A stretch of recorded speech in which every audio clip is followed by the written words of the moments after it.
Hello, everybody. Welcome back to another episode of Sports News with Kyle Alexander.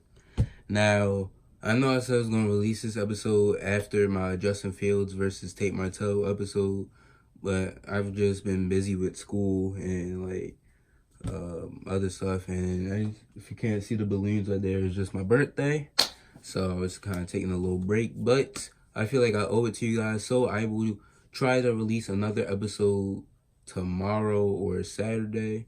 I'm still going to figure out my topic.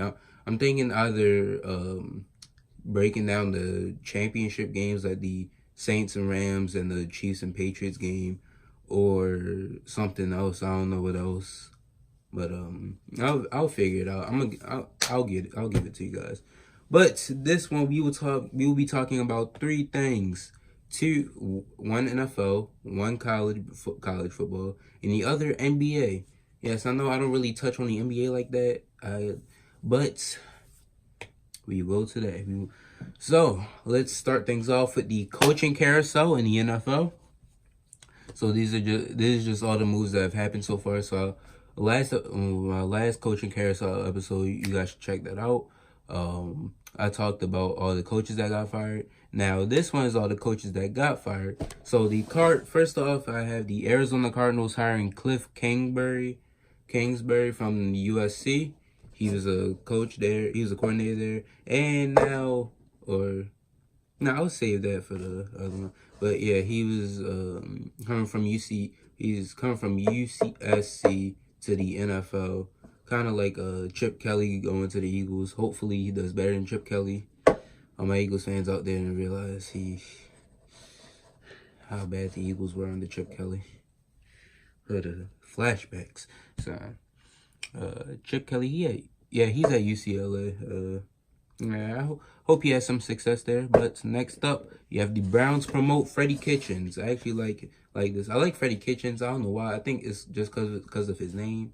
I don't know why. Like, it just sounds cool. But Freddie Kitchens, also he was a pretty good coach when he was pretty good. Showed some promise when he was the interim coach, and I believe that was something that definitely helped contribute to Baker Mayfield's success and the Browns' success, and how they were able to win 7 games, which I said they were winning 5 or more games this year. So, yeah. But the Browns put the league on notice, so all other 31 NFL teams just know playing Cleveland anymore is not going to be a walk in the park. All right, next up, we have the Broncos steal Vic Fangio from Chicago. He was the Bears' defensive coordinator, and we saw how that worked out. Top 3 defense, getting Khalil Mack. So now, I like this move by the Broncos because you played Patrick Mahomes twice this year. And you played Patrick Mahomes, Tyreek Hill, and Travis Kelce. And Patrick Mahomes getting 5,000 yards and 50 touchdowns in basically his rookie year. So they fired Vance Joseph, go out and get the Bears defensive coordinator. And then you already have two key pieces on that front 7. You have Von Miller, who's arguably the best edge rusher or the best outside linebacker in the league. And then you got Bradley Chubb that they just drafted last year. So then you get Vic Fangio. Like, that's a pretty good combination. Then you got free agency and then the draft this year. So honestly, I can't wait to see how the Broncos defense is going to look like, especially going up against the Chiefs. Woo! But that's my thoughts on that. It was a smart move by Denver. Next up, we are heading up north as the Packers nab Matt LaFleur from the Tennessee Titans. He was offensive coordinator, I believe. Yeah, he was the offensive coordinator. And yeah, he was. I don't know. I don't really have much to say on it. I don't really know much about Matt LaFleur, but yeah, Packers stole him from Tennessee. But actually, I feel like this might be better for LaFleur because if you like in Tennessee, they need a number 1 receiver because they got. And Tennessee's offense was okay this year. He had Marcus Mariota and Derrick Henry, and then Corey Davis showing that he can be a top receiver, but at the same time, he hasn't really fully taken over as a top receiver.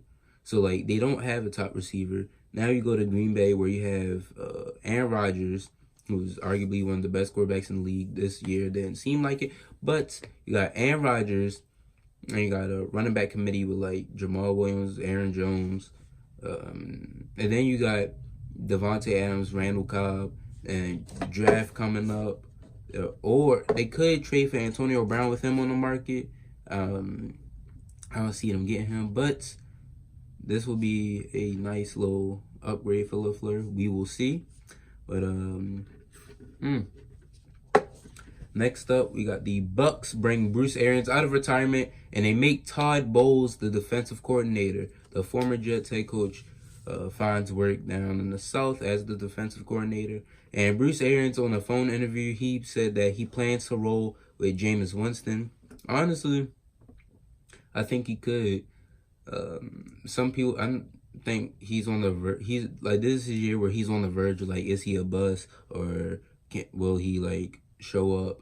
And actually, I might do that as my other topic video. Yeah, no, I'll make a card right here, and you guys can vote whether you want to see do I think Jameis Winston is a bust, or the playoffs preview game. But anyway, Aaron said he plans to roll Winston. Honestly, they can. I say this year, if he's there, get Greedy Williams, which he most likely will be, and because their offense isn't bad. If you think about it, they got Mike Evans, who's a top 10 receiver. Deshaun Jackson even though he's getting up there in age, he's shown that he still has speed and he still got it. And then you got Chris Godwin, who's showing some potential. And then Adam Humphries is okay. Then you got O.J. Howard. Yeah, I don't see how that offense isn't really doing that great. And running back, they need to figure that out. Even they drafted Ronald Jones. I'm actually rooting for Ronald Jones. I like him. But yeah, we'll see how Tampa Bay works everything out. And going back up to the North, as the Jets keep Adam Gase in the division, they said, no, Todd Bowles, forget you. We like Adam Gase. They hired the meme guy. Yes, in case you guys don't know what I'm talking about, Adam Gase instantly became a meme in his first interview as the Jets head coach, where I don't know, some people were saying he looked like he was on drugs. I thought it was pretty funny because he was answering questions. He was just like, yeah, he was saying like, yeah, da da da, and like he was like, his eyes were just big. I was just like, wow, all right, it looked like he just saw a ghost or something. But Adam Gase, he wasn't bad in Miami, so this will be interesting to see how this works out, especially with him being the Dolphins head coach, but like before. All right, and that is all the coaches who got hired. Now, some other news: Matt McCarthy, the former Packers head coach, said he will sit out this year, but he will definitely look to get back into the NFL next year. So yeah, I think I think that's a little smart move. You know, like spend some time with your family, like just take a break. But yeah. Next up, we will go to the AFC North, my division, with my division champs, Baltimore Ravens. Even though we lost the Chargers, we still division champs. Pittsburgh, y'all wasn't even in the playoffs. We knocked y'all out. That's why y'all the Kardashians of football. Yeah, said it. So, but anyway, the Bengals, for their head coach, they are eyeing Zach Taylor from the Rams, and the Dolphins are looking to steal Brian Flores from New England. So that will be interesting to see how that all works out. So that is it for the NFL Coaching Carousel. Let's get into the next topic. Now, this is a new segment that I will be doing on my show called Mobile QB. Now, this will be going over some of the college football quarterback moves and like some updates on them. So, number one, remember how we said, Jalen Hurts, we like his story because, he got his job taken, wasn't complaining, decided to stay, and faces like go head on with his problems. Then Tua gets injured, and then he wins his team the SEC title. Then they lost to Clemson in the Natty. we like his story movie ending in the Georgia game. But Jalen Hurts put his name in the transfer portal, and after he visited Maryland and Miami, he made his decision yesterday, where he announced that he announced his graduate transfer to Oklahoma, and he is eligible to play ASAP. Now, I love this move. I was saying if I was a quarterback transferring, like if I was in this situation, I would go to Oklahoma. Like, you got Kyler Murray leaving. Even though they got Spencer Rattler, but I just heard something where his father was saying like, don't be in a rush. Like his father's basically telling him like he wanted him to enjoy his senior year, and that like it's not a big deal if he doesn't play his first year, and they can still redshirt him. But I just love this move. Kyler Murray, he's declaring for the draft. Yeah, but yeah, Kyler Murray's leaving. Then you got Marquise Brown is graduated, but you still got CeeDee Lamb, and they just signed the #1 receiver in the nation. So boom, and they don't play defense in the Big Ten, Big Ten, 12, Big 12, yeah. Yeah, Big 12. They don't play defense in the Big 12. Sorry, I don't really know my college conferences like that, but yeah, but they don't. There, people say they don't play defense there, and I thought that might have been a strike against them. But at the same time, Baker Mayfield went first overall, so yeah. The only thing is, all right, I believe he should have transferred another year, but I mean, that's something I respect about him. He wasn't just like, oh, I got to transfer, da da da. He like sucked it up. He was like, you know what? I'll just stay here another year, and if I transfer, I transfer. If I don't, I don't. So he has 1 year of eligibility left. But a negative is that they just had back-to-back Heisman winning quarterbacks. So even if he puts up like average or decent numbers, like people are still gonna like scrutinize him.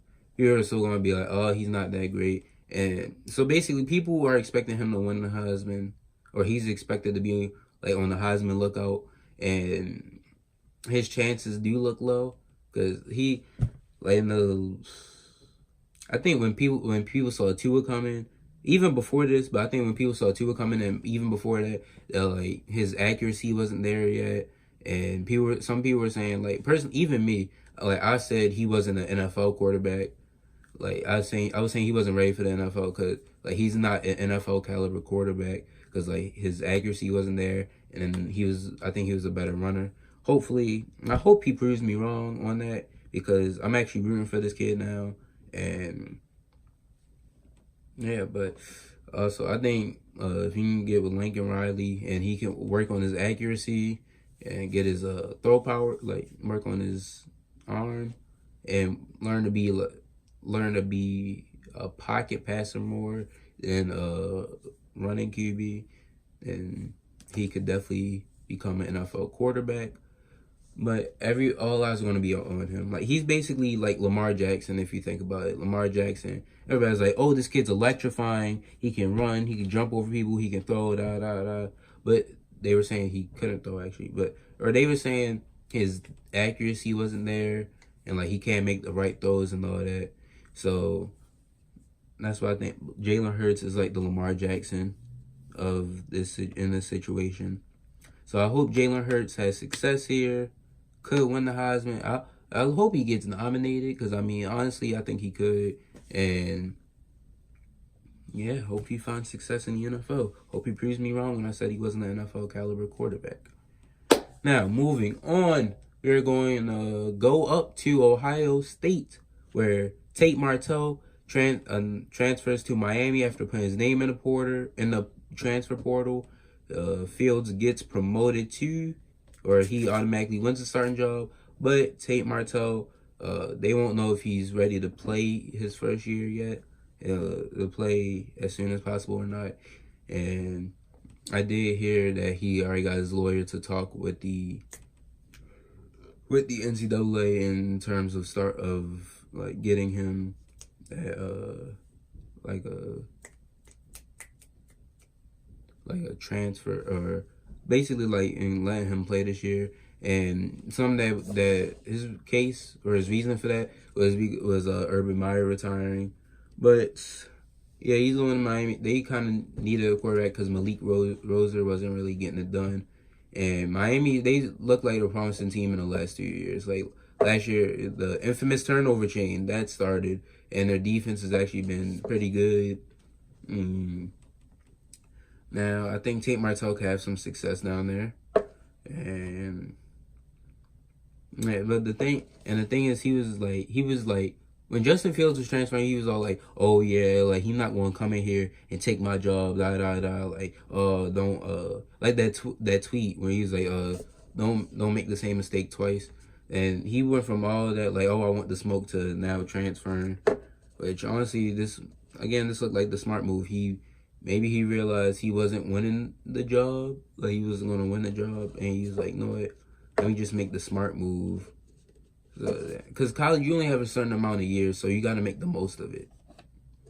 So that's my thoughts on the situation. And now we are going back to Oklahoma. Like I said earlier, Kyler Murray declared for the NFL draft at the Monday deadline, and he wanted the Oakland A's to give him a $15 million contract, or he wanted $15 million from the Oakland A's, but they didn't, so he declared. And there are talks of him going first overall to the Cardinals, and the Cardinals trading Josh Rosen. Now, this is what I was talking about earlier when I was talking about Cliff Kingsbury, and I was like, I'll say it for later. So earlier, Cliff Kingsbury said he would draft Kyler Murray with the first overall pick. Now, some things about him is that he's undersized, but we've seen that with Baker Mayfield and even Doug Flutie. But I like Kyler Murray. I believe in him. I hope he has NFL success. Oh, and Russell Wilson, like people were saying he was undersized, and now look at him. He already has a Super Bowl, and yeah. So basically, they were talking about now this whole rumor started like, oh, Cliff Kingsbury said that he would draft Murray with the first pick. So what if now that he's declared, maybe they do take him and then they trade Rosen. And I even saw this one scenario where they were like, no, what, Giants need a quarterback, try trading him for Odell. But that's not going to happen. Unless you get, even if they do Rosen, Patrick Peterson, and the first round pick, like that's not going to happen because Odell is going to be overpriced. They can't pay I don't think they could pay that contract. And then the Giants made it clear they wanted 2 first round draft picks for him when he was first on the trade block. But yeah, I don't really see why they would trade Rosen because I get he wasn't that great last year. I was gonna say phenomenal, but yeah, he wasn't great last year. But I mean, he was pretty solid, especially for a team that wasn't that great. Like your best receiver is an aging Larry Fitzgerald, and then Christian Kirk, who rookie receivers like. They don't really, unless they're number one receiver, like automatically, or actually no. All right, so like rookie receivers, they don't really like start out with a bang like that, or they do, but like they don't really like they're not really consistent, I should say, because it's not like they'll be like, oh, they'll get over like 100 yards a game, but like Christian Kirk, he's shown some potential, but. And then you got a David Johnson coming back from injury who's been kind of underwhelming. Like, the team don't really have much to work with. So, I would say don't get rid of Rosen. Honestly, I would stick with Rosen. Get Nick Bosa with the first pick. And then this offseason, you could sign Quincy Enunwa. Or trade for Antonio Brown. Like, Antonio Brown's on the market now. Maybe they were talking about trading Patrick Peterson, and like a second round pick, like a first or a second. I don't know. I don't really know what Pittsburgh will want in return, but I mean, if you can trade for Antonio Brown, you could do it. So that's my thoughts on that. So that is it for the mobile QB segment, and we are going to the world of basketball, the NBA, as we'll be heading to Dallas Mavericks as Dennis Smith Jr. might be out of Dallas as the Mavericks are in trade talks for Dennis Smith Jr. with the Magic and the Suns. And I saw it via Woj. I got that from a Woj tweet. And honestly, I wouldn't trade him in my opinion. He hasn't put up he's only averaging like 12, 13 points a game. But I mean, I wouldn't trade him. Because he's young, and that would be a nice young duo. He's shown he's shown what he can do last year. So if you got him and Luka in the backcourt, that would be phenomenal. But I think that's another reason why they might trade him is because of Luka Doncic. He's winning Rookie of the Year. He might. I think he leads the Western, not the West, but he's up there in Western All Star votes. So he might be starting in the All Star game in his rookie season. Luka, I've been a fan of Luka since I've heard about him, like before the draft. I think the thing that got me attached to Luka was I saw a highlight where he broke a man twice in one play. I was like, this kid's gonna be phenomenal. But yeah, Luka, he could play almost any position. He could be the point if they want to roll that way. But I just wouldn't trade Dennis Smith Jr. But this is a business, so Dallas, do what y'all think is right. Now, I did think of some trade scenarios. So, scenario number 1, Mavericks trade Dennis Smith to the Suns for Kelly Oubre. I think this is pretty fitting.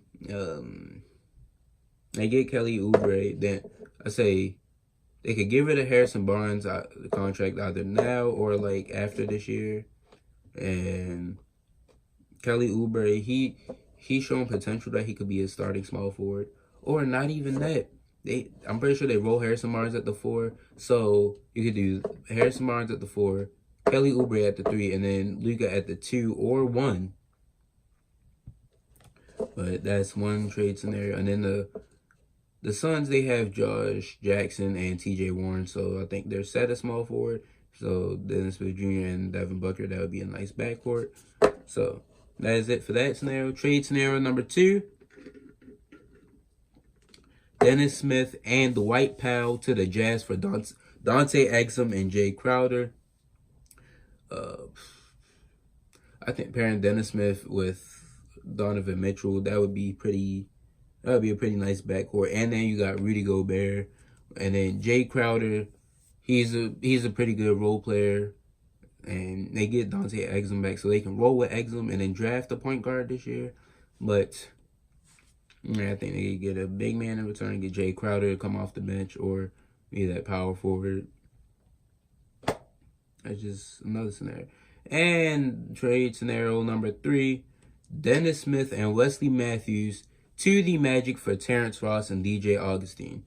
Now, this would be a good move for the Mavericks as they're trading a young key player, but they are getting rid of Wesley Matthews' contract, plus he's a little bit on the older side. And then they got Terrence Ross and DJ Augustine. Augustine they could roll with for a year. Or not even not Wesley Matt. Luka Doncic at the 1 if y'all want to. Or just do what the Rockets do, like before they had Chris Paul, where Harden was a shooting guard, but he was basically playing point. So I say, yeah, Luka could play the point, and then Terrence Ross could be the 2. Because I think Terrence Ross still has it. He's still got a little But yeah, those are just some trade scenarios I came up with. We will see what will happen with Dennis Smith Jr. Will he get traded? Will he not? We'll see. And yeah, that is it for this episode. Now, remember, I will try to get an episode to you guys either tomorrow or Saturday. Probably tomorrow since it's supposed to snow, and if I don't have school, then I will try to get an episode out to you guys. But that is it for this episode.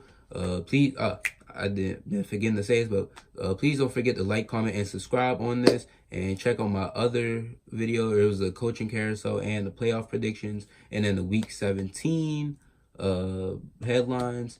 And then also my most recent was my reaction to fans booing Lamar Jackson. And also, I just want to say thank you guys for all the love you've been showing on my mock draft. I will get another one to you guys after the Super Bowl. And yeah, until then, I will talk to you guys next time.